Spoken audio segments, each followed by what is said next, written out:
Good afternoon. In this video, we're going to take a Inventor file, a drawing that has been done of this certification classroom cart for FANUC Robotics, and then we're going to export it into Roboguide so that you have both the in-person physical robot as well as the virtual space for that robot. We're also going to run through some tricks that I picked up over creating a few of these cells that when you export it will import very nicely into Roboguide. So let's get started. All right, so the first thing that I did was I measured up my circ cart. So I have a circ cart in my classroom. I took a tape measure and I measured every single part, trying to be as precise as possible, and I brought it into Inventor. So I'm going to just open up one of those parts, just kind of show you what that looks like. So inside my folder that I've created for my fenceless circ cart, I have three different folders. I have my Inventor models, so these are all the individual parts that I created for my circ cart. And then I have my isolated parts, and we'll talk about that a little later. And then I have my parts ready for Roboguide. So then when I'm in Roboguide, I only need to go to one folder to find these parts, and it just makes things a little bit more seamless transitioning from Inventor to Roboguide. So I'll go up to my Inventor models and I'm going to open up my main body. And here is the main body of the circ cart. So I drew this in Inventor to the measurements that I measured on the actual physical object. How I did it was I created a block that has these main chassis parts, and then I extruded each individual chassis parts to the correct specs. So you can see I started with one chassis part like so. And it took a little time to create the chassis part, but afterwards I just kept on bringing the chassis part and extruded it to the proper distances and correct dimensions. So now I have my basic frame. So inside here, I can actually import this into FANUC's Roboguide, and I will be able to see this frame. So let's do that. So the first thing I'm going to do is I'm going to create a new cell in Roboguide, and I'm going to just call it Fenceless Circ Cart Video since I already have one. I'm going to go next. So I'm going to create a new cell, and I'm going to utilize the robots. And I'm not going to have a tool. I'll set that up later. So I'm going to set my EOAT, end of arm tooling, later. Next. And then we're going to utilize the circ carts robot, which is a LR Mate 200 IDS 4S to be more specific. So where are my LR Mates? LR Mate ID 4S, there we go. And everything is good for axis of rotations and movements.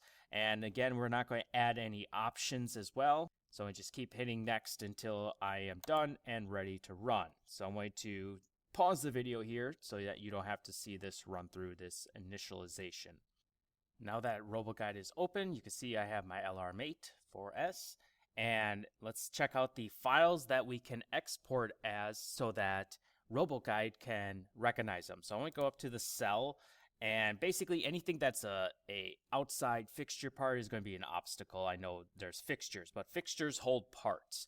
Okay, so the outside item is going to be your obstacles. So we're going to add obstacles, single CAD file. And then right now, here's my different files. I do have one inside here already for a sticker, but basically here's the export types. We have CSV, IGs, STL, alias, a couple other ones, renderware, 3ds Max, AutoCAD, AS2, DXF files. Now, the best one that I found to work the best is going to be object file. So I'm going to use the object file export for each of my CAD parts. So I'm going to just close out of that. I'm going to go back to Inventor here, and I'm going to go File, Save As, Save Copy As, and then I'm going to switch my type to Object. And when I'm going to convert it into a format that I want Roboguide to recognize, I'm going to put it in this folder where I'm going to pull from. So parts all ready for Roboguide. There's my object. The next thing I need to do is go to options. If you're in inches, we need to convert our units to millimeters. Otherwise, the size and scale is not going to be correct. So we're going to convert over to millimeters, and I'm going to do my resolution as high. So I'm going to hit OK, and then save as main body, so that's good. Save. And then it's going to export my file as an object, as well as convert my inches over to millimeters. And I'm going to go to Roboguide, and then I'm going to go Cell, Add Obstacle, Single CAD File. And now we have our main body. I'm going to hit open, and now I have my body. As you can see, it is not the same orientation as I have in Inventor. So in Inventor here, I have the typical home, which is front, right, and top. And if you look at the UCS of this, Z is facing forward, Y is up, X is to the right. But if we look at our UCS inside here, Z is up, X is forward, Y is to the right. So the UCSs don't match up, which is why our part is coming in incorrectly. So in order for me to get this part to be on the ground or where I want it to be, I need to go say 0, rotation 90, and hit apply. And now my part is on the correct way. And then I would have to do the calculation to figure out how far in and far out I need to be in order for that robot to be in the correct position. Okay, on my actual frame, as well as if you look at my frame, it is sitting on the ground. Now, as you know, if you have a circ cart, it's actually on casters, so it's going to be off the ground. So I would have to figure out how far off the ground I need to be. So bringing in an individual part is not always the best thing to do. Now, if you have a single CAD part that has everything in it, then it works fairly well. But if you have multiple parts, multiple assembly parts, it makes sense to assemble it together in Inventor first and then import it into Roboguide after you assemble it, because then you know everything is correct. Okay, and we can also orientate this so that 0, 0, 0, 0, 0, 0 for location will put it in its exact place. Okay, so let's actually set up Inventor so that when we import it, we do not have to do anything for location. So I'm going to go to Inventor here, and I'm going to create an assembly. So I'm going to go New, Assembly, and if I go to my origin, let's look at the origin plane. So I'm going to make these visible so you can see Home View. Okay, so you look at it again, the UCS, we have the YZ, the XZ planes. So we want to set this up so the Z is straight up, X is forward, and then Y is to the right. So how we do that is we start rotating this around until we get to that point. There we go. So Z is up, X is forward, Y is to the right. This is the correct orientation in order for this to import into Roboguide correctly, where we don't have to rotate anything. So right is facing to the left, front is facing to the left, top is upside down. So if you look at my UCS cube here, or my view cube, you'll be able to see. So I want this right here, my right side, I want that to be my front. So I'm going to right click on it, set as front, and then I'm going to click the top right of my view cube, and I'm going to reset this as home. So now, if I go to my front view, I'm looking at the Z and Y component. And if I go to my home, I'm looking at my UCS that matches my robot. So I'm going to actually get rid of this frame here. I'm going to delete that. Yes, I want to delete that. Let's look at this. So look at the X, Y, and Z. We want to match that UCS. So inside here, we have my X, Y, and Z. So now when I place my parts, X and Y plane, which I'm going to just keep visible, that is my ground. So looking at it from the right side here, that's ground. That's going to be 0, 0 on the ground. And then everything above that is going to be Z positive.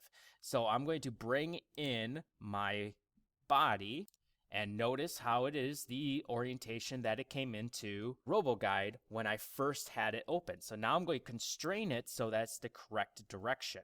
So I'm going to bring this up, and I'm going to go a little bit of constraints here. So I'm going to constrain my XZ to my XZ plane of my main plane here, or my additional plane I made for center, that I made a work plane.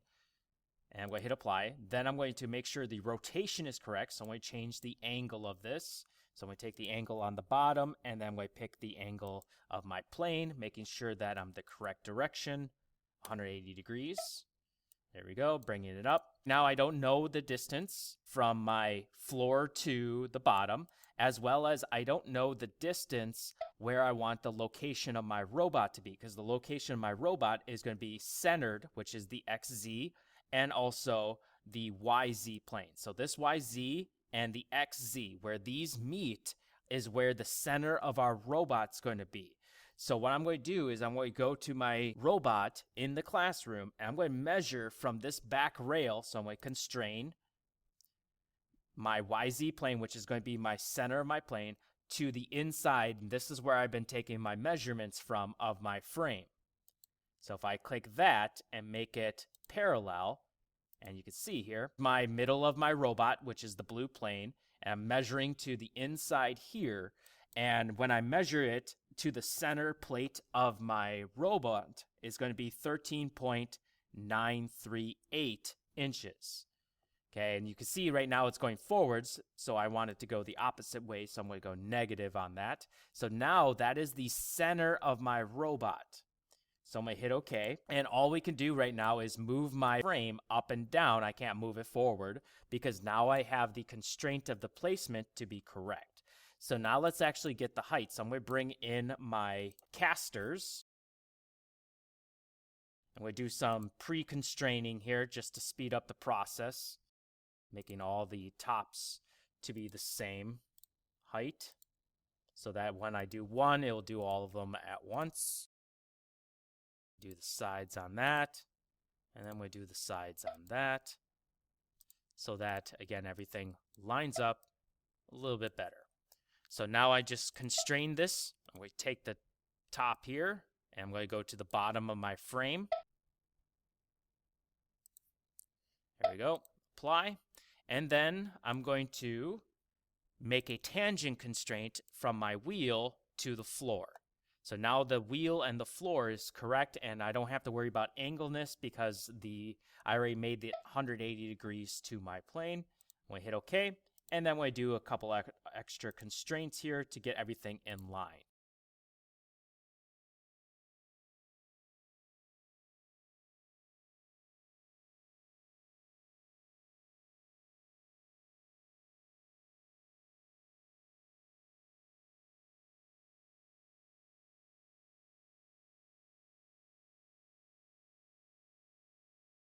All right, so now I have my casters in the place, and that doesn't move. That doesn't move.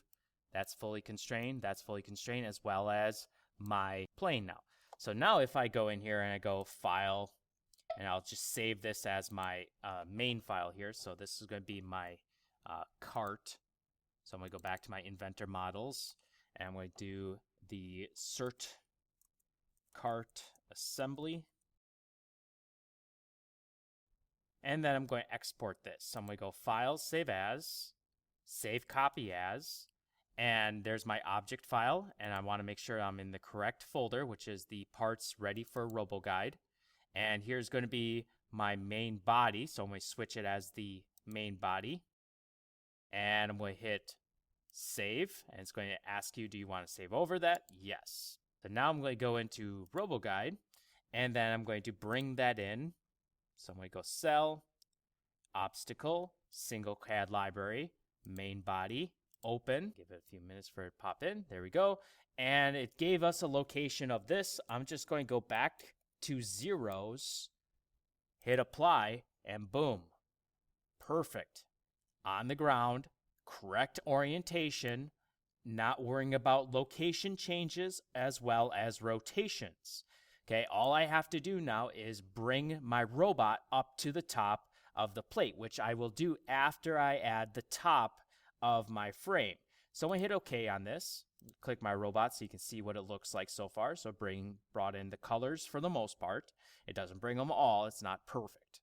And I'm going to go back to Inventor, and I'm going to go Place, and I'm going to find my top, Open. I'm going to place my top, and then I'm going to constrain it into place. So I'm going to constrain that bottom here to the top of the frame, and this is a lot easier than if I would do this in Roboguide and then have to kind of guesstimate. This is a lot more accurate to do. So I'm going to bring it up to the back here. And then I'm going to pick the top part, center, and then I'm going to pick the center of my part. And I got to change the rotation there. And then I hit OK. Make sure that my planes are good. There we go. All right, so now my top here is in the correct place, not moving. So now what I do is, again, I'm going to save the assembly file. And then I'm going to go File, Save As, Save Copy As. There's my model, so I'm going to go inside here. I'm going to go into my correct folder, Parts Ready for Roboguide. I'm going to call it Main Body. So I just clicked my main body. I hit Save, and it's going to do you want to replace it? Absolutely yes. So as soon as I replace it, and I go to Roboguide, and I double-click the frame, it will update my CAD file to incorporate the top. And I don't have to change anything with the location or anything else. I just hit OK. And now I have my cart with the top in the correct place. All I have to do is bring the robot up. Let's figure out how far up we need to bring it. So I just go inside here. I'm going to go Inspect, Measure. I'm going to measure from the top of my object down to the plane, which is the floor, and I get 35.889.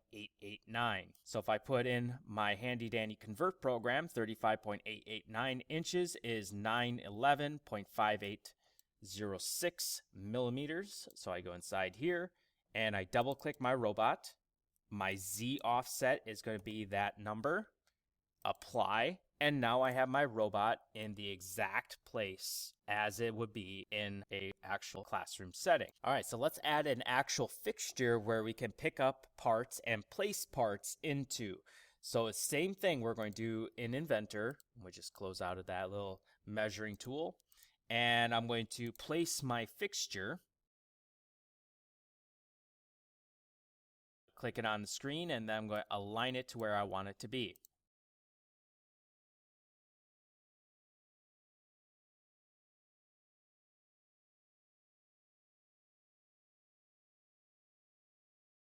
Backside, because again, that's where I always measure to when I'm placing actual fixtures onto my for real robot.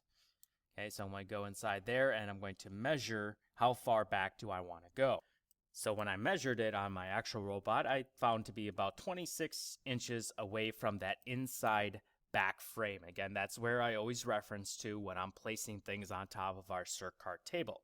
So I'm going to hit apply and OK. And right now I have my object constrained into place.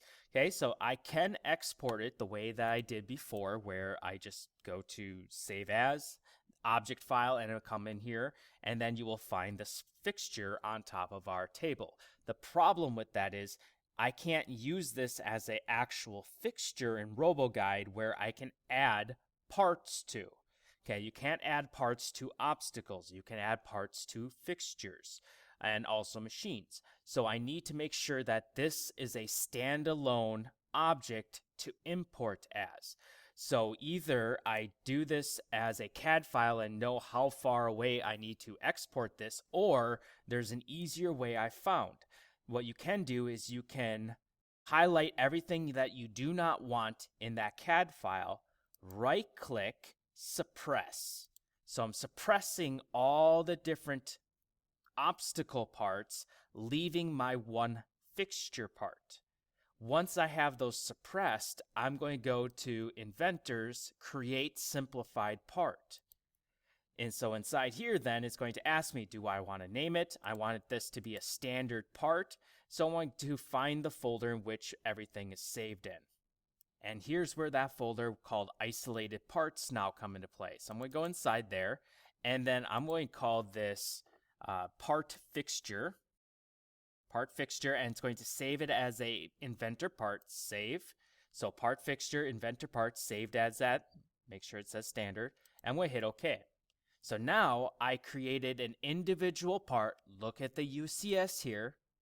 Okay, look at the UCS, as well as look at how far away from the planes it is. It is the exact amount it needs to be in order to be aligned inside of our Roboguide. So I'm going to save this right away. And then I'm going to go File, save as, save copy as, make sure that I'm in the correct parts, so parts ready for Roboguide, and then part fixture, object file, making sure I'm in millimeters, which I am. It should stay that until I close out. Save. Then I go to Roboguide, and now I go to Cell, Add Fixture, Single CAD File. There's my part fixture. Open. And I go zeros right down the board. Apply. OK. Click somewhere else to be able to see it. And there's our part fixture in the correct place. And I can also add parts to this. So I go to my part fixture, parts, I can add those cylinders in order to move left and right and so on and so on and so on. Okay, so I can easily move things. I can also change the color of this too, so it's not blending in with the background.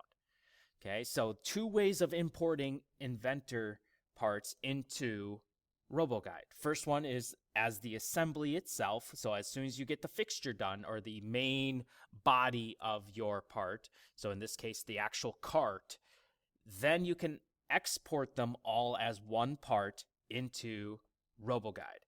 But when you start getting to the individual parts, then you want to isolate those and then save them as a Inventor part file in the exact same spot, and then export it as a object file. Again, seems like a couple extra steps to do, but it is perfect every single time. 0, 0, 0. You don't have to worry about offsets. You don't have to worry about what angle I'm going to place it. You don't have to worry about, well, what height this top is going to be in order to line up perfectly on our fixture. It all comes in perfect the first time. And anytime I change something to my Inventor file, for example, if I go back to my assembly file here and I unsuppress these parts, I can easily add and subtract things, and then I can export them. So if I want to export everything but the fixture, all I do is right-click, suppress, and then I export this as is. So if I want to add the detail like the plastic straps that are in here, or the caps that go on top of there, the glass, and maybe the bead that goes around, and the light that goes up top, I can all do that all in Inventor and then export them into Roboguide as a single part file. And it's be in there perfect every single time.